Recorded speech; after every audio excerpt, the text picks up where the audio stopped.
Today, we are going to be looking at a review of the video I posted in bits on some of my social media platforms. This video shows the movements that culminated in the creation of the Midwestern states. And in the video, we saw very clearly how our brother, Dr. Michael Okpara, his wife, Chief Ogbonnaya, and so many other prominent Igbo people, including Chief Denis Osadebay, who was even, according to history, a president of the Senate before the First Republic. If you see the chronology, you will see that after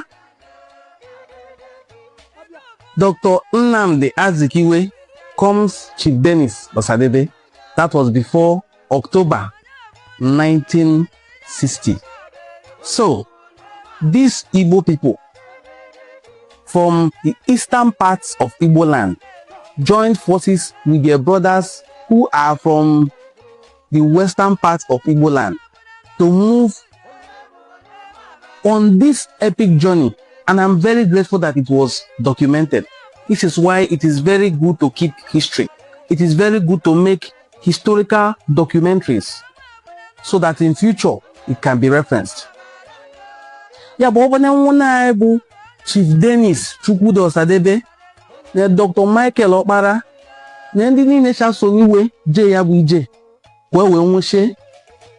Midwestern region, nkatata kumwai ụfọdụ ndị didi sinekwa eti anya welu ntị ana mari nye gbasani demiri si baa n'opi ụgbọgwụrụ ọbụna ụmụanyị ndị ọnị na-ete nwone nye nkiri na egosi newe ntọdịdị kene ntụka ịtụgba anyị na-ekwu maka na nwe na-ekpe ikpe ọgazu ejido wa abụba ifu anya di we na-agba n'edi afa ụfọdụ asụ na ọmake kwa ahụ n'ọba n'ụzọ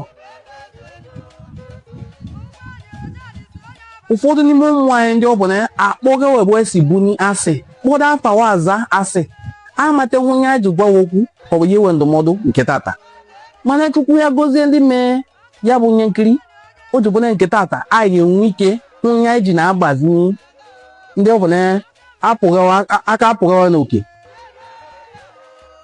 If not for that video documentary of Chief Denis Osadebay and his Igbo brother, Dr. Michael Okpara, who moved from Asaba, because that's where they first landed, from Asaba to Ogwashuku. From Ogwashuku, they moved to Abo. From Abo, they moved to Abraka. From Abraka, they moved to Ozoro. From Ozoro, they moved to Ugeli, to Warri, and then they moved to Bomadi, all in the quest to actualize the establishment of the Midwestern region. We have seen from that video that let me play some parts of the video again for you to see. Interestingly, in Amai, Dr. Michael Okpara was conferred with the chieftaincy title. Let's take a look at the clip. The splitting up of Nigeria into 3 regions, an arrangement that denied the legitimate aspirations of the people of the Midwest, is ended. Now, a Midwest region has been created as a result of the plebiscite of July 1963.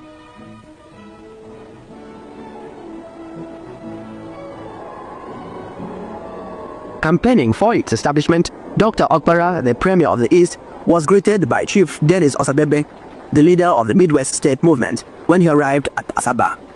It was the beginning of a 12-day tour for the Premier, who was accompanied by Mrs. Okpara.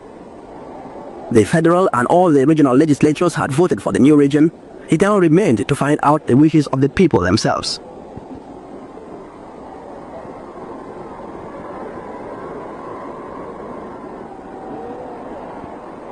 At Ogwashuku, the crowds gathered to welcome the Premier.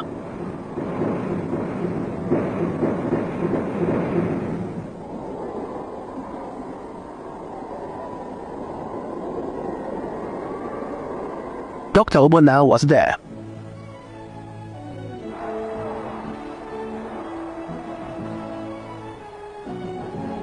The premier was to pay a sincere tribute to Chief Osadebay, who speaking of him as a man who had done more than anybody else for the creation of the new state.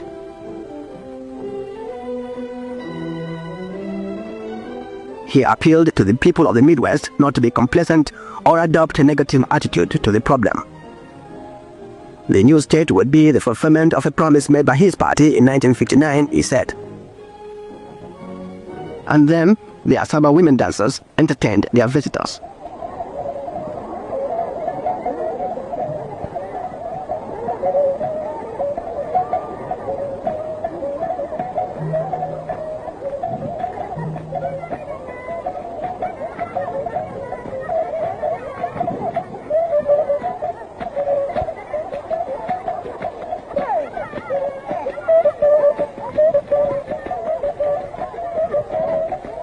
On the following day at Abo, the people were excitedly awaiting the arrival of the premier. He was to address a mass rally. Dr. Okpara is, of course, the national president of the NCNC, and his wish to see the new region created springs from a desire to achieve equal opportunities for all the peoples of Nigeria.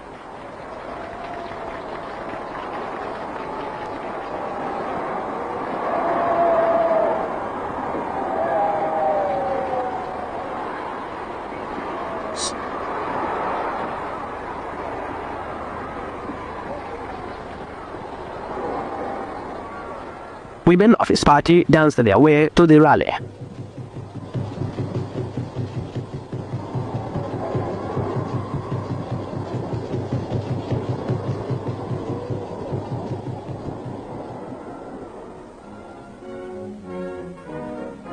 Mrs. Adam Okpara received a tremendous welcome, and so did Dr. Mbalogo, chairman of the Eastern Rocket Committee,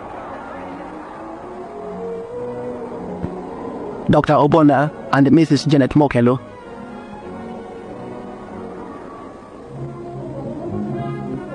It was at this rally that Dr. Okpara announced that there would be a general amnesty for all those people who had offended or victimized others during the struggle for the creation of the Midwest State. Their past political record would be forgotten. He said, what is wanted at the moment is a massive support for the new state, which will not be built on hatred, because we want love, peace, and harmony.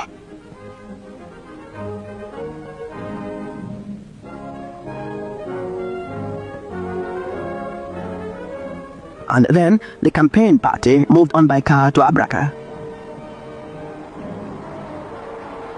At every place visited, the people gave them a sincere and traditional welcome.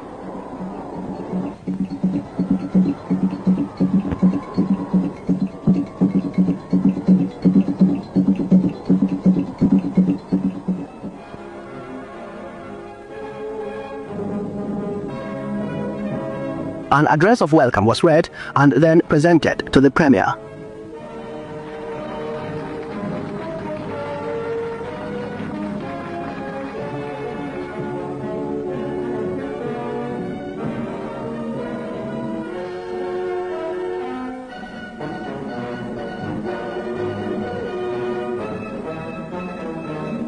Dr. Okpara talked to the large crowd, pointing out the advantages which would come with the setting up of the new state. Mr. Yamsi, the NCNC leader from the north, was present as the premier appeals to everybody to vote in the plebiscite on July 13th.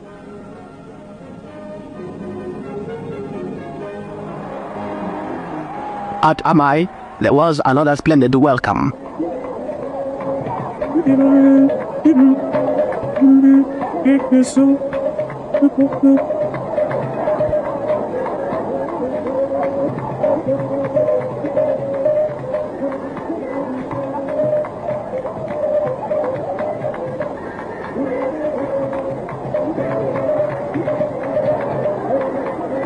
Later, the people were to confer a chieftaincy on the premier before he drove on to Usoro.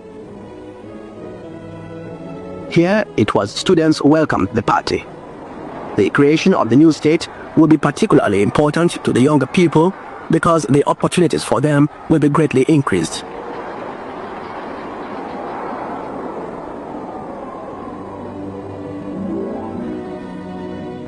Next, to the Urobo division, where a rally was held in the Uwele Council Hall. It was to be another steering meeting.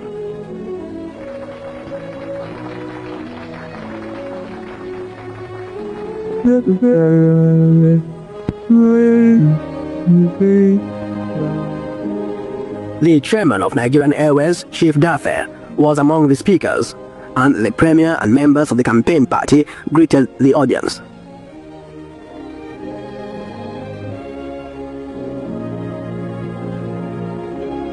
The Honorable R. Okafor caused some amusement, and then came the main speech, the premier's. Again, he extolled the advantages of the new state, which will mean the setting up of a new regional parliament and the appointment of a governor. Mr. Mopugo Okoye was among the large crowd who heard Dr. Bona wind up the meeting.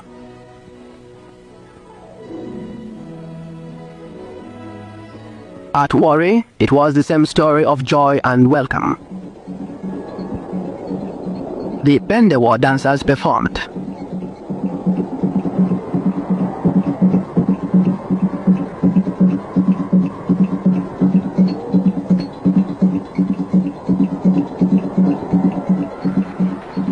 Once again, Dr. Okpara spoke to the huge crowds. He was tireless in pressing the cause of the 2 million people who up till then had only a minority status. Dr. Okpara and his party then traveled by launch to Western Igbo. It was a brief but pleasant break in the intensive program of public meetings.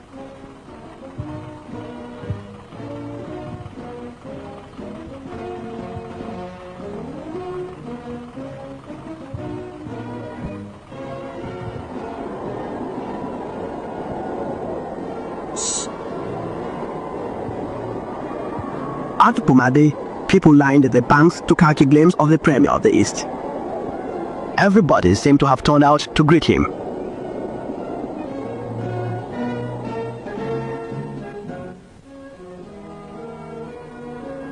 Dr. Okpara told the people of Pumade that after the creation of the Midwest... Welcome back. I hope you really enjoyed this documentary. It is good to keep record. It is indeed very good to keep record. Now the children of these parents, because the people in this video, I think by the ages of the people who saw there, majority of them who were even children will now be very old, because that was in early 1963. Majority of them are now very old. Their children or their grandchildren are now denying being Igbo. Even the ones that we know that are originally not Igbos but affiliated with the Igbo are now in a war of words against the Igbo people. On social media, you will see them insulting Igbo people, making all manner of denigratory remarks to demean the Igbo man and Igbo woman. A people who invested thoroughly their time, energy, and resources to see to the liberation of their brothers who were considered minority in the Western region. Today, what do we have? We have people whose names will be Ifeanyi Chukwu, Okechukwu, Nwachukwu, and they will tell you they are not Igbo people, and they don't want to have anything to do with Igbo people. What a sad and unfortunate situation. It is very painful. Although we have seen many of our brothers say, ignore them, remove your eye, leave them. It is not that simple to leave them alone. It is like a stain on our white cloth. It is a stain on our aquacha.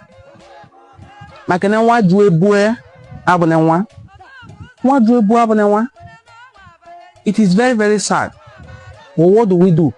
Majority of them think, because of their lack of depth in history, that to be an Igbo man, you must have migrated from somewhere, no matter where it is. It has to be somewhere in the southeastern part of Nigeria. But that is not true. You must not have migrated from anywhere in the southeastern part of Nigeria to be Igbo. And the people who even migrated from western parts of Igbo land, instead of are claiming that they are Igbo, they also have that wrong notion of thinking that because they did not migrate from anywhere in its eastern heartland, then they are not Igbo people. Example are the people in Iwuroha, the ones in Ekpe, and some of them in Ikwere, who even up to this day have the prefixes Eze in their name, but they don't want to be associated with Igbo people. At best, they will say we had a language relationship. It is so unfortunate. It hurts. But what can we do? We have to forge ahead. And we have to also continue in our movement and our quest to break the boundaries imposed on us by the state.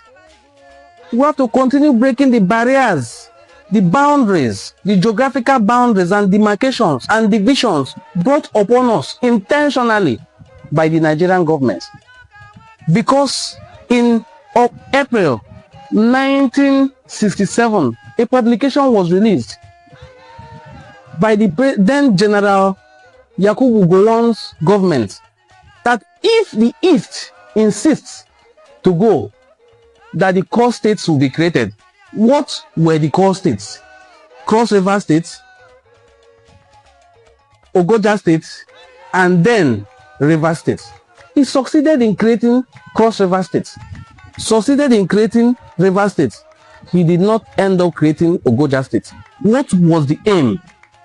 To remove the major cities, to break the ranks of the Igbo speaking people. Now River State was created, and then you can have Igbo people in River State now confidently telling you they are not Igbos. Now some of the people who aligned with us, from whose place people like Philip Effiong came to fight with Biafra, you will now have people from Cross River State telling you they don't want anything to do with Igbo man, the Ibibios and the rest. You now have people in Enuan, Ika, Okwane, Oshimili, who not only speak the Igbo language, practice other aspects of Igbo culture, will come out boldly, young people, confidently to tell you that they are not Igbo. But in our territory, because I am from Western Igbo land, you will have roads like Michael Okpara Road. The parliament in Benin today is Denis Osadebay building. The government house in Delta State is Denis Osadebay House. And there are other inland roads in most parts of the present day Delta State and Edo States that were named after Dr. Michael Okpara, because that was when the minority then of Western region joined forces with their brothers in the Southeast and they got the Midwestern states. Why do you think that you must have migrated from the Eastern Heartland to be called an Igbo person? Why do you think so? Is it so historically? According to history, the origins of migrations of Igbo people is not definite, is not conclusive. So there are Igbo people everywhere you can think of, and it must not be traced. Their migration history must not be traced to a particular place before they can fully be considered Igbo. It must not be traced to a particular place before they can fully be considered Igbo. I'm trying to read origins of Igbo people according to historical publications.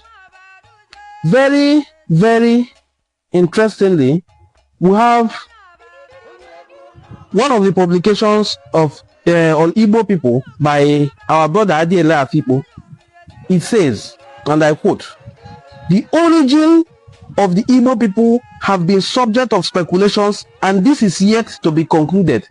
That is according to Adiele Afipo. In the book published by our sister and dear wife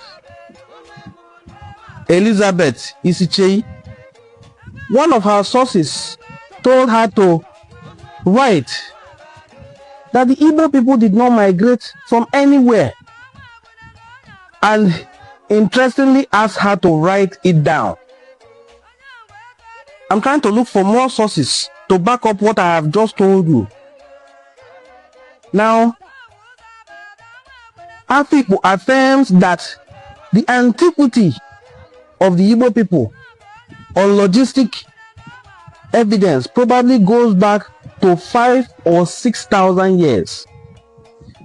This buttresses also the claims of an elderly man whom Isichei quoted as saying in an interview, "We do not come from anywhere, and anyone who says we come from anywhere is a liar. Write it down." Supporters of this hypothesis claim that the Igbo, according to historical records and oral medial traditions, never lived anywhere outside the present Igbo homeland. Now, I do not agree with this, but it is history. I know for a fact, according to history, that there are Igbos in Ile-Ife. There were Igbos in Ile-Ife, from where my own ancestor, Ezemu of Ubunuku Kingdom, and his 4 siblings who bore Igbo names migrated. Why is it that when these Igbo-speaking people intend to migrate, they migrate homewards towards Eastern Heartland? Why is it that when Akalaka intended to leave the then Anidu, he moved towards Eastern Heartland? Why is it that when Ekpeye, Okiki, and the rest intended to move, they moved towards the Eastern Heartland? Why is it that when people like Ezechima had need to move from Anidu, he moved towards the Eastern Heartland? What Madunilo or do you know? What Madunilo or do you know? That is the simple historical explanation of all these migrations. So, why the fear? Some people have the notion that they want to come and easternize us. They want to annex us into the southeast. Really? Do you really think the southeast is poor? The southeast is laden with its own God-given natural resources. Yes. Part of the reasons why this platform is not monetized on Facebook and some other social media platforms is because I don't want it to look like we are doing this for financial benefits. We are doing this to set records straight. And if we are monetized, somebody will say, you are just creating content. This is content, but not for financial gain. It is content meant to educate you about your historical origins. There are so many cultural practices of Enuane people, of Ikwere people, and some people don't know that Enuane remains like a subset of the union set called Igbo. The universal set called Igbo contains a subset known as Enuane. Somebody tried to educate me yesterday wrongly that Enuane is a dialect of Igbo language, and I laughed. Even in Enuane, there are sub-dialects. In those sub-dialects, there are still sub-dialects. That is how vast the Igbo language is. And it is said that Ni Igbo asu nonu nonu. Igbo asu nonu nonu. In Ubulu, for instance, I can tell when somebody from Ubuluku is speaking. That is a sub-dialect of the Enuane dialect.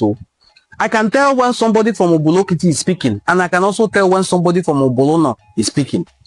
In all this, I can tell in Ubuluku when somebody from Uba and Idumesa is speaking, and when somebody from Isho or Udo is speaking. That is how vast the Igbo language is. Enuane is Enuane, distinct but still Igbo language, Igbo dialect.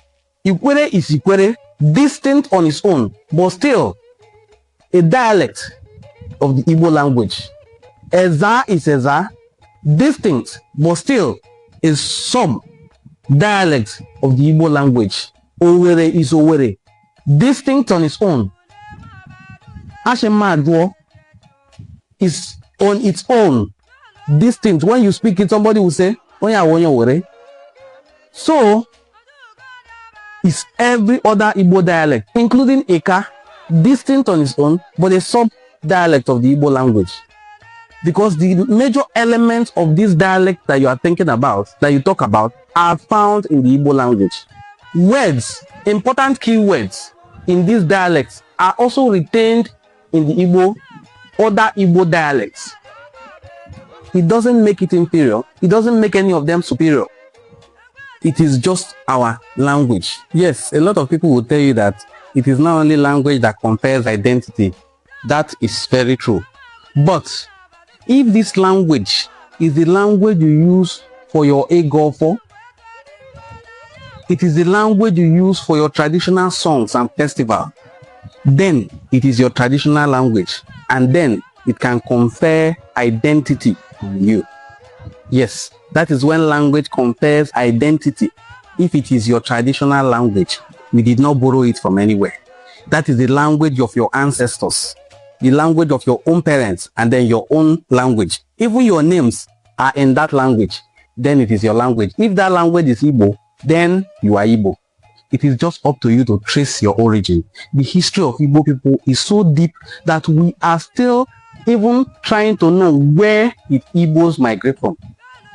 Scholars have concluded, some section of scholars anyway, that Igbos did not migrate from anywhere to their present abode in the Eastern Heartland and other parts of Western Igbo. As long as the eponymous founder of your community is not said to have come from somewhere else other than the Eastern Heartland, and in that Eastern Heartland, they don't have any history of migrations from anywhere. My dear, Igbo kebo, Ipele adina, otobode wani Igbo adi mo ma, oneme Ipele bo Western Igbo. Mana nke ne bone, afa de mma kwa so anu ofia alta. Afa de kenyi, afa de kan wol. Igbo gwenyi, Igbo ba wol, Igbo ba wo. So, aside from language, there are other cultural practices that confer identity on you as an Igbo person. Opunu no agoje na awoje, wele na ekpekpene, wele na agofo, wele na eme ogbugba ndụ, mari na Igbo Igbo. Ya washa ya kitani. Obune bisi buni, unu azu afia anu aizu na ani Igbo, ya beke ori apone nkwo, mari Igbo Igbo. Onko wike na azu abe ndị ọzọ, mana onwere nye ọpụcha na enwe. Onwere nye eji elori, maka na nye esi ka nye bụrụ na ka ọbụna. Ọ bụrụ na ememe otu ọgbọ, ya bụ kwa akpọ age grade system.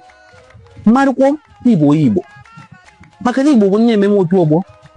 The Igbo traditional political system designates roles to the youths. In fact, in the traditional political system, this age grade youth system, the peer group, were the police of the traditional political society.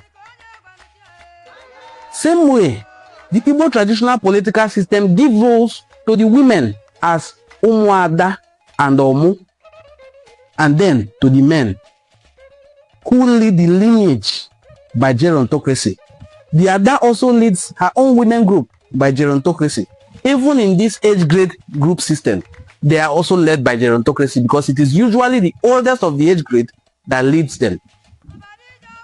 So the Igbo traditional political system is so well structured that there are things you will do that will let us know that you are our brother, whether you admit it or not.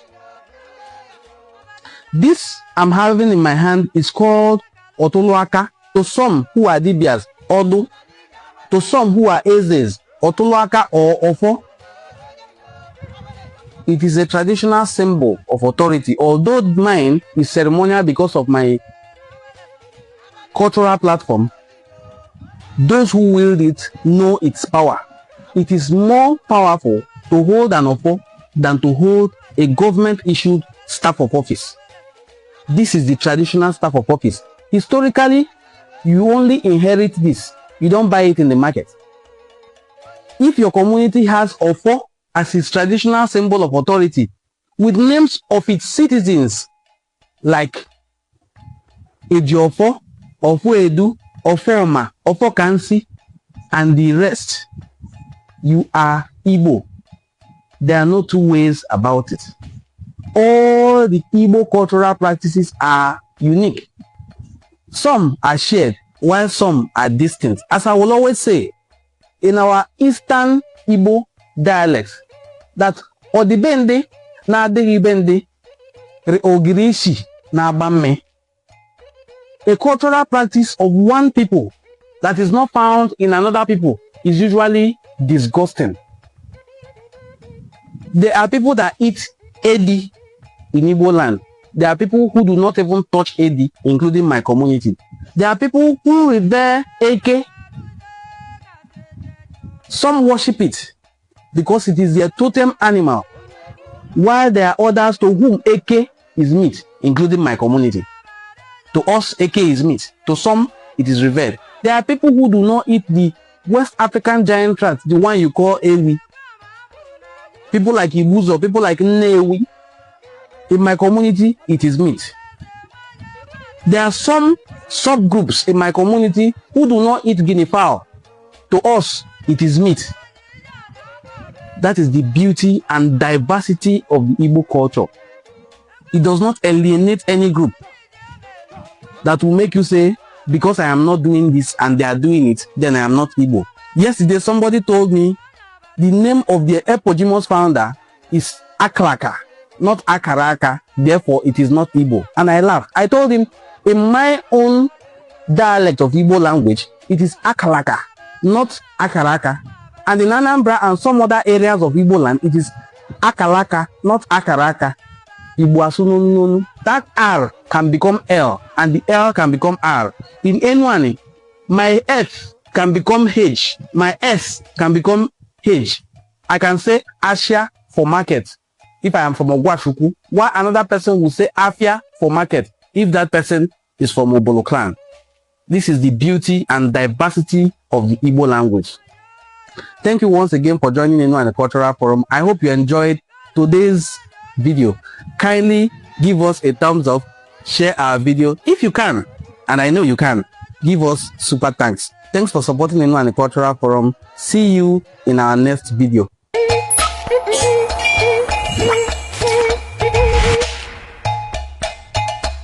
A1